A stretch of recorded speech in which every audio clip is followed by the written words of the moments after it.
پروردگار نے عملاً جناب ابراہیم کو تجربہ کرا دیا کہ دیکھو کس طریقے سے میں مردوں کو زندہ کرتا ہوں. توجہ ہے، یہ عملاً تجربہ، اسی کو کہتے ہیں معجزہ. معجزہ کیا ہے؟ جو چیز معجزے کی ایک تعریف ذہن عالی میں رہ جائے. عام طور پر لوگ کہتے ہیں کہ معجزہ قوانین الہیہ کے ٹوٹنے کا نام ہے. میں عرض کیا کرتا ہوں معجزہ قوانین الہی کے ٹوٹنے کا نام نہیں ہے، چھپے ہوئے قوانین الہی کے ظاہر ہو جانے کا نام ہے.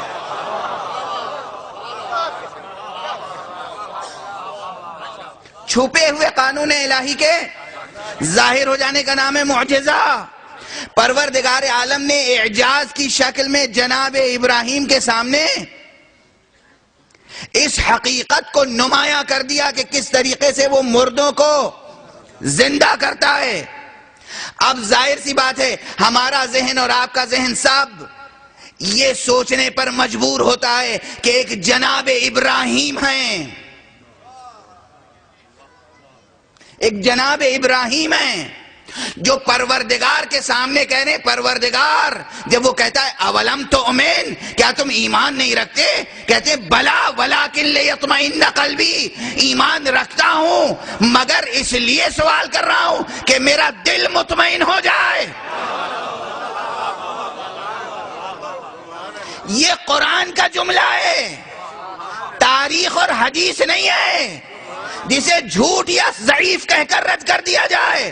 قرآن جناب ابراہیم کے لیے کہہ رہا ہے. جناب ابراہیم نے خدا سے کہا پروردگار مجھے دکھا دے کہ مردوں کو زندہ کیسے کرتا ہے تاکہ مجھے اطمینان حاصل ہو جائے. ایک طرف جناب ابراہیم ہے جو کہہ رہے ہیں مجھے اطمینان چاہیے، ایک طرف علی ابن ابی طالب ہیں جو کہتے ہیں میری نگاہوں کے سامنے سے پردے ہٹا دیے جائیں تو میرے یقین میں کوئی اضافہ ہونے والا نہیں ہے.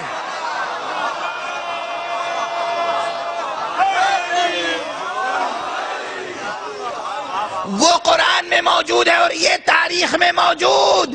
اب اگر ہم کہتے ہیں کہ علی ابن ابی طالب محمد مصطفیٰ کو چھوڑ کر تمام انبیاء پر فضیلت رکھتے ہیں تو اس میں غلو کی کون سی بات ہے؟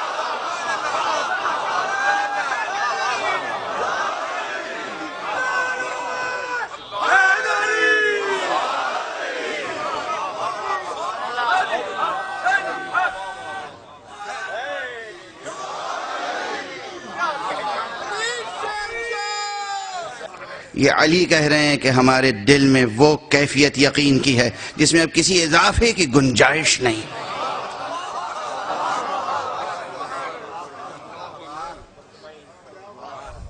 جناب ابراہیم کی فضیلت اپنی جگہ، ان کا مرتبہ اپنی جگہ، کوئی شک نہیں ہے. وہ ابو الائمہ ہیں، وہ ابو الانبیاء ہیں. رسول اکرم صلی اللہ علیہ وآلہ وسلم ان کا احترام کرتے ہیں. وہ احترام رشتے کے اعتبار سے ہے، یہ عظمت منصب کے اعتبار سے ہے.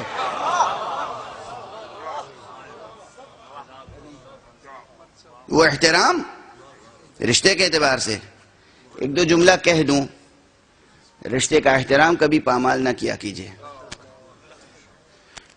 شکایتیں ملتی ہیں اکثر، یہ دیکھتا ہوں اگر کوئی صاحبزادے ماشاءاللہ پڑھ لکھ کے پی ایچ ڈی ہو گئے، پروفیسر ہو گئے، یونیورسٹی میں وائس چانسلر ہو گئے، یا کہیں حکومت کے کسی بڑے عہدے پہ ہو گئے اور باپ جاہل ہے، باپ گاؤں کی زندگی بسر کرتا ہے، تو بعض ایسے لائق بیٹے ہوتے ہیں جو موقع پہ باپ کو پہچانتے نہیں ہیں،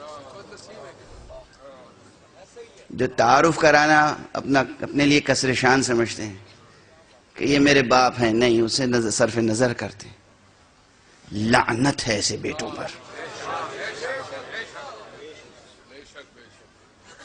رشتوں کی عظمت اپنی جگہ، حقوق اپنی جگہ. باپ باپ ہے، ماں ماں ہے، دادا دادا ہے.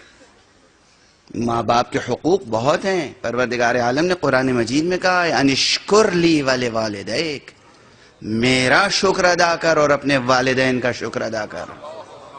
ایک آیت میں اپنا اور والدین کا تذکرہ کیا ہے. یہ اسلام ہے، یہ شریعت مصطفیٰ ہے، یہ شریعت رحمت ہے. جس نے کہا ہے کہ اگر ماں باپ کافر بھی ہوں تو ان کا احترام کرو. ہاں خدا کے حکم کے خلاف ان کا حکم نہیں مانا جائے گا. ان کی فرما برداری ان مسائل میں نہیں ہے کہ جہاں شرک ہو، کفر ہو، خدا کی نافرمانی ہو، لیکن اس کے علاوہ ان کا احترام ہے، ان کے حقوق ہیں، ان کا احترام ہے. حد احترام کیا ہے؟ قرآن مجید ہی کی زبان میں وَلَا تَقُلْ لَهُمَا اُفٍّ، ان کے لیے اف نہ کہو. وَلَا تَنْهَرْهُمَا، انہیں جھڑکو نہیں. وَاخْفِضْ لَهُمَا جَنَاحَ الذُّلِّ، ان کے لیے اپنے شانے خضوع و خشوع انکسار کے ساتھ جھکا کر رہو. باپ کے لیے، باپ کے آگے قدم بڑھا کے چلنا بے ادبی ہے، چاہے باپ جاہل ہو. باپ جاہل ہو، نادان ہو، باپ کو آگے آگے ہاتھ پکڑ کے چلائیے، پیچھے پیچھے آپ چلیے. اسی میں آپ کی بزرگواری ہے، آپ کا قد بلند ہوگا.